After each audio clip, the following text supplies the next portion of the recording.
Well, hello there. I am so glad we get to hang out in this little corner of the online world. I'm Hannah Hermanson, certified coach, international speaker, author, and founder of Dream Life is Real Life. I've helped hundreds of coaches build, scale, and enjoy their online businesses, essentially make their dream life their real life. So welcome to the Dream Life is Real Life podcast.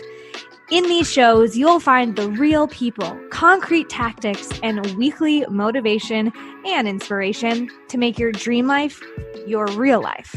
Look, I started this podcast to bring you the role models I never have. Welcome back, friends. I'm here today with Laura Gassner Otting, and Laura is an author, coach, all good things, consultant, and she speaks with change agents, entrepreneurs, investors, leaders, donors, all sorts of good people to get them past the doubt and indecision that can sometimes put us into limbo or into like stuckness, perhaps. So she offers strategic thinking, well-honed wisdom, and perspectives informed by her decades of navigating change across the startup, nonprofit, political, and philanthropic landscapes. All amazing things. So thanks for being here today, Laura. Thank you for having me, Hannah. I'm glad to be back. Yeah, we were just chatting. This is Laura's second interview here. We talked a couple years ago about her book, Limitless. And I wanted to revisit this conversation because so much of what you teach and what you stand for is essential right now, especially in this era of, global pandemic and COVID. So thanks for returning. For folks who might not have heard you the first time, tell us a little bit about where you're coming from and more about your story that got you to be where you are today.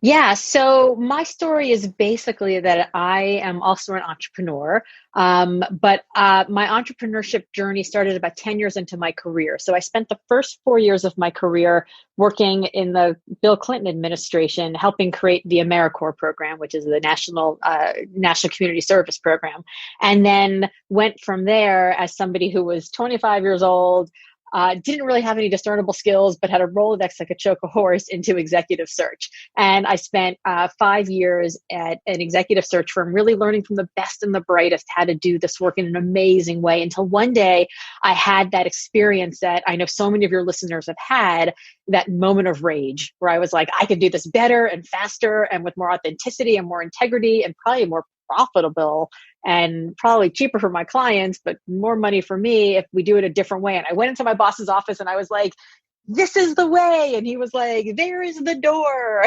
It was one of those like, you could stay and keep doing things our way, or you could leave. And so I've been doing executive search for 5 years. I had that moment of rage.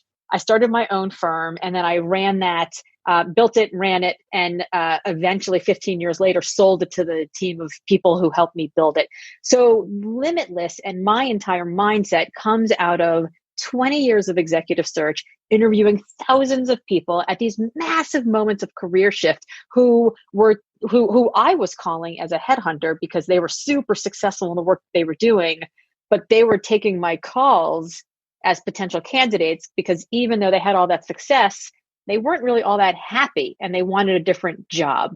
And so Limitless is really written about this idea of consonance, which is the alignment, the flow that you feel when you are doing your very best work for something that matters to you and being rewarded for it in a way that is actually meaningful in some way personally to you. So Limitless is really wrapped around this idea of how do we each in our own journeys find consonance in our lives so that we can have alignment and flow and have both success and happiness.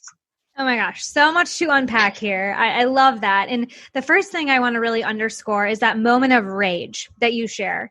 And I love the way that you frame that because I think in my own life and in clients and people I talk to, like, why does it have to be hard, right? Those moments of rage or contrast either make or break someone. You obviously took the high road. You said, I know that this is the way I want to go. I'm going to trust myself and walk out the door. But sometimes we get caught in this this downward spiral. And something I've been studying a lot more is just like, how important those feelings are. Like frustration is not a bad thing. Frustration is an indicator that you know there's something better. If you're complaining about where you're at right now, that just means you believe you should be doing something else, not being stuck where you are. Yes, that Anything is to say so about true. those moments? Yeah, so Moment of Rage is actually not mine. It belongs to a woman by the name of Margaret Heffernan, who is an academic, actually based here in Boston, where I am. I think she's at Harvard, but she wrote a book called How She Does It. And in that book, she interviewed, I think, something like 60 female entrepreneurs who had everything from $600 in revenue to $600 million in revenue. And she said 201, at some point, they had a moment of rage where they were like, this can be done better. And I listened to her. I was probably 3 or 4 years into my entrepreneurship journey, and I heard her at a book talk speaking about this, and I was like, oh my God, That's I what had I'm that in. moment of rage. Right. And I didn't even realize it at the time, but as soon as she said it, I had the same reaction you did, which was like, yes, I had that moment of rage. And here's the thing about the moment of rage. Once you realize that the work you're doing isn't the work you're supposed to be doing, that you're actually not part of the solution that you thought you were part of, it only leaves you in one place. And that's that you're part of the problem. And being part of the problem is kind of untenable, right? You have determined that this organ doesn't fit in your body. And suddenly, once you know it, it's like all of your cells attack it. It becomes organ rejection. And so for you, for me, for your listeners who have chosen that journey of entrepreneurship, it is because there was this moment when you were like, there has to be a better way. And I have to be the one to do it. Even if I don't quite know how, I know that I can't not do it. And I think that's happening to a lot of us right now. Yes. During COVID, because we're feeling like, like everybody keeps saying like, well, I guess this is just the new normal. And I reject the concept of the new normal because I rejected the concept of the old normal, right? As an entrepreneur, you never were comfortable with a normal, which is why you started your own thing. So I don't know why we're all searching for the new normal, because we didn't like the old normal. What we need to find is our normal, what works for us. And I think, I don't know about you, but I spent the first couple months of the COVID lockdown feeling like a victim. Like I spent the last 3-4 years building up this speaking practice, this consulting practice, this coaching practice. And all of a sudden I can't get on a plane. I can't get on a stage. It's stopping me from running my business. It's stopping me from doing all the things that I've spent the last 4 years building. Boo-hoo. It's all the fault of COVID-19. And the truth is, COVID-19 wasn't the problem. I realized that I was the problem. Yeah. So poignant the way you said that. And I said early in COVID, I had my, pity party with wine and hummus, like this is the end of the world thing, whatever. Oh, hummus. I went right for the s'mores, my friend. And I remember thinking, okay, well, if I was a true entrepreneur, right, like coaching myself, like every breakdown is leading to a breakthrough. Like this has to be an opportunity. This is our time to pivot and evolve. And then to what you just mentioned about speaking or what you've built up, I heard a clip of Simon Sinek, who wrote Start With Why. He was talking to his team and he said early in the pandemic, like, we're going to be fine. But if you think you're going to be on a speaking stage or your job is going to look the same next week, next month, the next year, you're wrong. If you want it to be the same, leave. And the way he presented that was just so powerful. Like, yeah, you can keep waiting for the sun to shine again and your stage to be ready. Or we can, use this time to evolve, to become different, to become better. And like you said, that's really what we want as entrepreneurs anyway. It's just that the universe or whoever gave it to us, instead of us deciding, I'm going to walk out this door, right? Absolutely. So I came to this realization. I mean, for me, it was like a 2-month rage or a pity party, which was, I think I gained the COVID-15 during the COVID-19. And I had this moment of clarity where I was like, COVID-19 is not stopping me from having a stage. I'm stopping me from having a stage because I've always defined being a speaker as getting on a stage and speaking. And when I assumed that that was the only way to do it. I mean, without any basis in fact, I assumed that I decided that the speaking was over because I couldn't reach an audience bigger than like my last dream gig of 5,000 people in an audience. And then one day I was like, wait a minute, if I'm limiting my possibility, if I'm limiting myself by defining success only in the way it's historically been defined by my profession, i.e. speak on stages, then I'm going to be, right, Simon Sinek, like there's no stages. Like if you think that's going to happen, you're sorely mistaken. And so what I realized was actually there's never been a time when access to audiences has been so democratized, right? So flat, so open. There are no gatekeepers. All you need is an internet connection and a webcam and a decent microphone. And suddenly, forget 5,000 people. You could have 50,000 people. You could have 500,000 people. Like it is all up to like, how good is the content you're putting out? How relentless are you going to be in pushing it out to people? Like if what we are trying to solve is the issue of like, how do I get my intellectual property and my content in front of paying customers? The problem isn't COVID-19. Frankly, I was just under the illusion that I was doing well before. And I was settling for a smaller audience than I could possibly have using the internet. And that's when I was like, oh, COVID isn't the problem. I'm the problem. My imagination is the problem. And so I stopped and I asked myself 3 very specific and very basic questions, right? If there has never been a time when access to people's minds and hearts and wallets has been so democratized, and if there's never been a time where there have been no gatekeepers stopping me, then what's the calling I want to serve? Like, what is the thing that I want to solve in the world? What is the calling I want to serve? Number 1. Number 2, what is the work that I can do that connects to that calling? So there's a problem in the world that I want to solve, and there is specific work that I could do that the problem needs. Number 2. Number 3, what's the most effective medium through which I can do that work? And I know what the calling is, and I know what the work is. I just had the medium wrong. And as soon as I realized that the medium is the internet and is online courses and is live daily shows and is podcasts, and then suddenly I was like, oh, there's so much more work to be done that I can do to get to my calling. Yeah. Like you said, you were kind of like in the settling. And I think a lot of us got comfortable with like what was working in 2019. And the truth is this is always evolving, right? Like now there's like things like TikTok and, you know, it's always going to be something new. So I think those 3 core questions you just walked through are ones to rewind and repeat and reflect on. Those are powerful, not just now, but at any point in your business to revisit. Absolutely. Because like, what is the calling I want to serve? What is the work I can do to connect to that calling? And what's the most effective medium through which I can do it? I mean, the answers to those questions are clarity, creativity, and limitless possibility. Yeah. Amazing. Amazing. Something else I want to circle back to, you mentioned that you realized that the quality of the content you were putting out and how relentless you were in those messages was part of your, you know, reemergence or like shift during this time. So talk to us a little bit about how your marketing has changed and what's working for you now.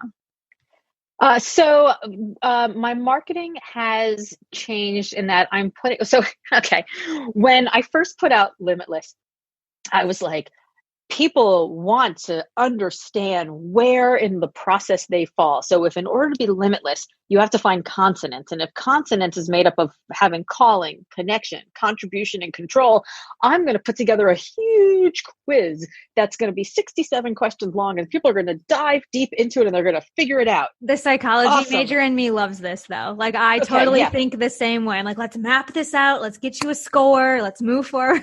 I get it. I don't just give people 1 score. If you go to limitlessassessment.com, you get 2 scores. You get your how much of calling, connection, contribution, and control you want to have in your life, and how much calling, connection, contribution, and control you actually do have in your life. And then you get a radio chart that shows you where these things overlap, and where they don't overlap is where you need to do some work. And then you get some tips on it, which is awesome. Except the problem is that most people are too lazy to get through 20 minutes of questions that are really hard, deep, tough questions.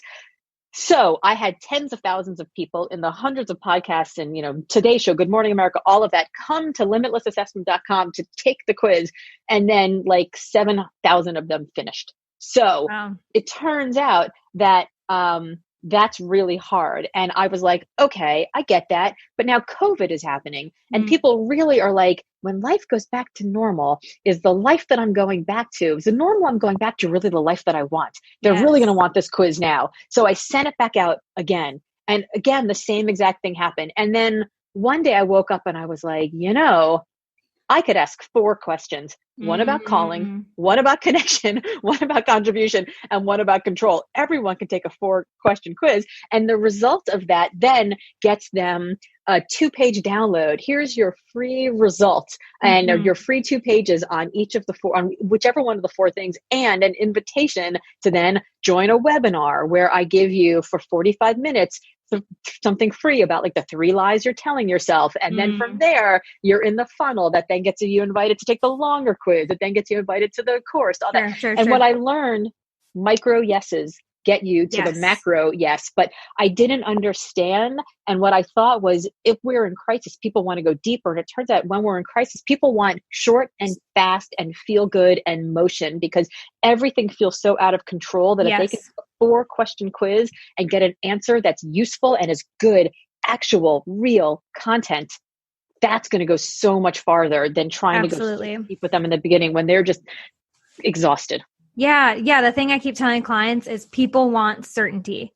And even so, like, they want clear 4 steps. They want to go do your training. They want to say yes and move forward. And I think even peeling it back a layer, because there was probably micro yeses to even get to that quiz, right? Yes. And then you just keep warming them up.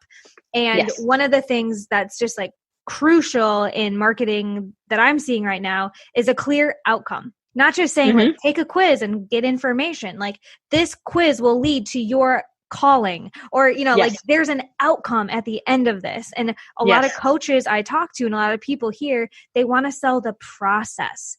That's work. I don't have time or energy to think about the how to. So I've been seeing marketing like, this will help you achieve B. Go from A to B in 4 questions. And I think what you're sharing with like that, with the micro yeses, is really what people need right now. They need certainty, they need hand holding, and they need to like follow through on something, right? Absolutely. So when I launched the Limitless course, I put up a subpage on my website, which is just heylgo.com/learn. And if you go to heylgo.com/learn, you get a whole page about the course. And I originally wrote it like, here's the course, and there's videos, and there's 70-page workbook that you get that walks you through all these exercises. And I sent it to a friend of mine, Clay A. Bear and Angie Lee, who run the marketing school, who are just so brilliant in this. And he's like, no, nobody wants to buy a process. They want to know, like, what am I going to get out of it? So like, if you're selling somebody how to work on social media, it's like, here's the, here are the top 10 tips to turn your viewers into, buying customers, or, like, so if you go to heylgo.com/learn, what you get is like, you might be this kind of person and you may be feeling this. And instead, what if you felt that? And what if you could understand who you were when you were at your very best and brought that with you to everything you did and got rewarded for those endeavors in ways that are meaningful to you? And even better, what if you stopped worrying about other people and you figured out what mattered to you and you ensured you were doing the work you were put on this planet to do? And so it's like results oriented, but it took me, because I'm such a process nerd, but back when I ran my executive search firm, I would walk into clients' offices to do a pitch, understanding that I left the big firm because I knew that there was a smarter, better, faster, more authentic way to do it. And I was like, hi, let me tell you how we do this search work, because it's so cool. And we're like twice as clever as everybody else. And it's a super cool way to do it. And they were like, great, awesome. And then I'd leave and I'd get like half the things I pitched, which was pretty good. And I was like kind of resting on those laurels. And then one day I pitched an organization where a friend of mine worked, and she was in the room, and we didn't get the pitch. And we didn't get the work. And I called her up afterwards and I was like, come on, what gives? And she was like, Laura, do you find good candidates? And I was like, yeah, we find the very best candidates. And she's like, yeah, so you never said that. Every other firm walked in and said, we find the world's best candidates. Now let me tell you all the ways and how we do it. Whereas you just start with like how you do the work, which is all about you and your problem, which is that you need more clients. But it wasn't about us and our problem, which is that we needed to find a new CEO. And ever since then, I walked in and I started with, here's your problem. I see it. I understand it. We're going to solve it. Now let me tell you how. Amazing. Amazing. And something else you're mentioning, I think is really pertinent right now.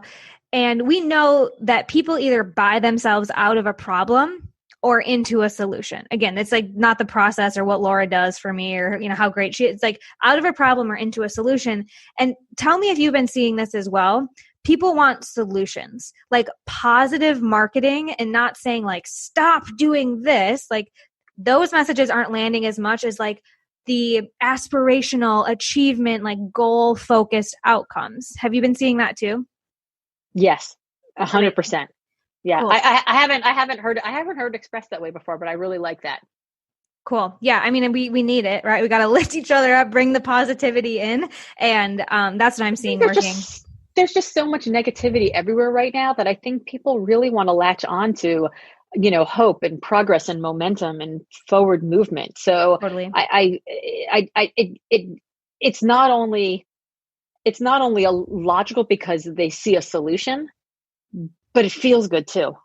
Yeah, absolutely. Absolutely. So tell us a little bit more about that solution, about the point B that you're working with people now. I know you're transitioning to the online course space. So talk to us about what's happening in there. Yeah. So I had the greatest time ever putting this course together. I didn't want to do it at first. Yeah, I was following it. Yeah, I was so scared to do it because I didn't think it was going to be good enough, and I wasn't sure, and I didn't know, and I should have done it before the book came out a year ago. Okay, hold on. I just have to stop you for a second. I just hope everyone listening is hearing like someone who helped create AmeriCorps, who's been her own boss for 20 years, has these thoughts. Like what you just said, I think is so real. Like everyone is sitting home thinking like, should have done it earlier, did it wrong. Am I good enough? Am I ready? And like, that's normal. But let's listen to how Laura like worked through that and didn't sit on the couch forever and like move forward. So many people have that in their head right now. So thank you for being honest.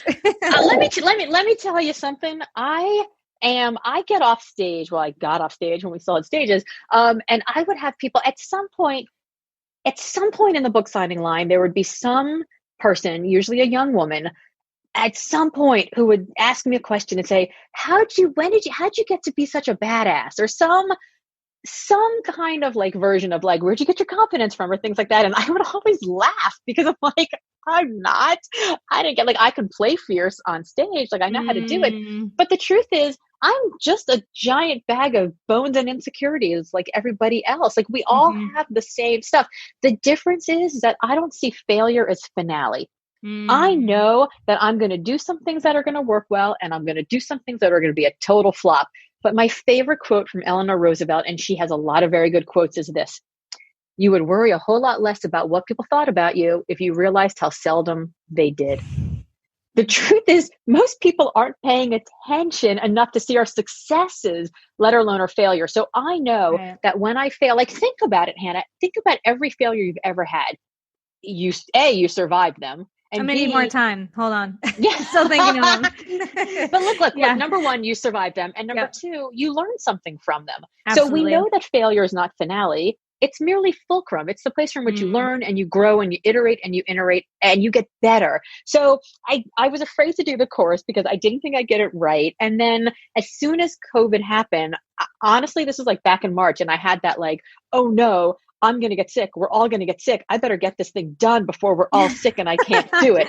And everyone's going to be home for a while. So I bought a secondhand camera from a local camera store. I bought a fancy mic. I downloaded some software, and then I put together the scripts, and then I put everything together in my living room, and I started to hit record, and the sun went down just low enough that it came in through the window and all my lighting was ruined. So I had to start again the next day. And then the next day I basically filmed the entire thing in one day. Wow. And the truth is I uploaded them all into Kajabi. I put together this gorgeous, it's like a 70-page workbook of incredible exercises. But I put together a giant Google sheet where I was like, okay, page 1 I know is going to be this. Page 7 I know is going to be this. I'm not quite sure about pages 2 through 6 yet, so I'll just leave those blank, and then I'll go on to page 8. And I just like built it as I went, knowing that the perfect was the enemy of the good. So I was building it as I grew it, knowing that when I put up a video, if the video wasn't good enough, I could go back and refilm it and put a new one up later, but I could just get it up and I could get it going. And then I posted on Facebook, and this is the way, if you really want to get something done that you're afraid to do, make a public commitment. So I posted on my personal Facebook page, hey friends, I've been working on this thing for the last year, and I hope that you're excited about it. BS, right? I'm the Wizard of Oz. I also figured people would be nicer if they knew I'd worked on it for a year. I've been working on it for the last year. Well, you have. I mean, you've been working on the book and the process for years and years and years. It's a culmination, right? It's not a lie, but it was an exaggeration. So I was like, I'm working on it for a year.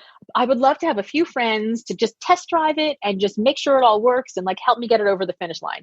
And within an hour, I had 150 people raise their hand to volunteer to be beta testers for the course. So I spent a month having them go through it and test it and make sure that everything is good. And if there was one single word that people couldn't understand in the video, I reshot the whole video and I got it done and I got it up and then I launched it. And I knew I had the confidence to launch it because I knew I had already displayed the competence in being able to run it and being able to do it. But really, when I posted that thing, hey, I've got this thing I've worked on for a year, I literally hadn't filmed the first video.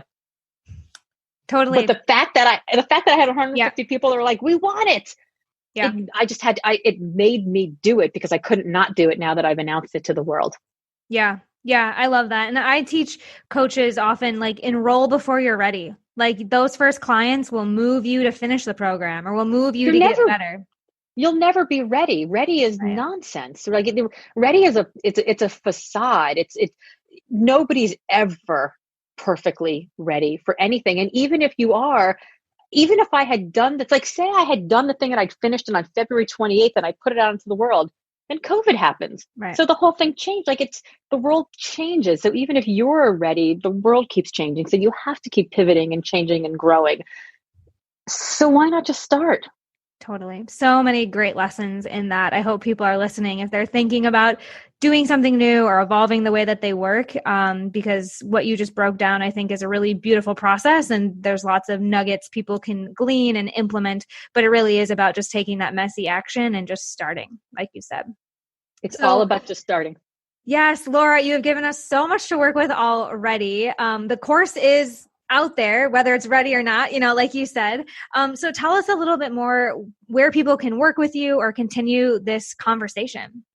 Yeah. So my name is Laura Gassner Otting. It's a lot of name and all my friends call me LGO. So you can find me at my website, which is Hey LGO, HEYLGO, and on all the socials at Hey LGO. And if you're interested in the course, it is at heylgo.com/learn.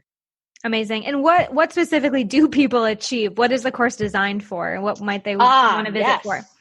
So the course is designed for people who are trying to figure out if they want to make a transition from what they've been doing to what they want to do next. If they are successful, but not exactly happy and fulfilled, if they're waking up and going, I don't really want the new normal. That's not interesting to me. I want to figure out my own normal. If they're entrepreneurs who started businesses because they loved what they were doing and now they find themselves managing a business that's just like a pain in the ass because they've sort of grown and they're like in that place where they don't get to do the stuff they love, but they have to deal with all the nonsense that they hate. Mm-hmm. So anybody who's in a place where they're like, I'm ready for a mindset reset. I'm ready to understand how to do the work that actually is connected to the stuff that I love. I want to be able to manifest my values through my work on a daily basis and feel like I have some control over my life again.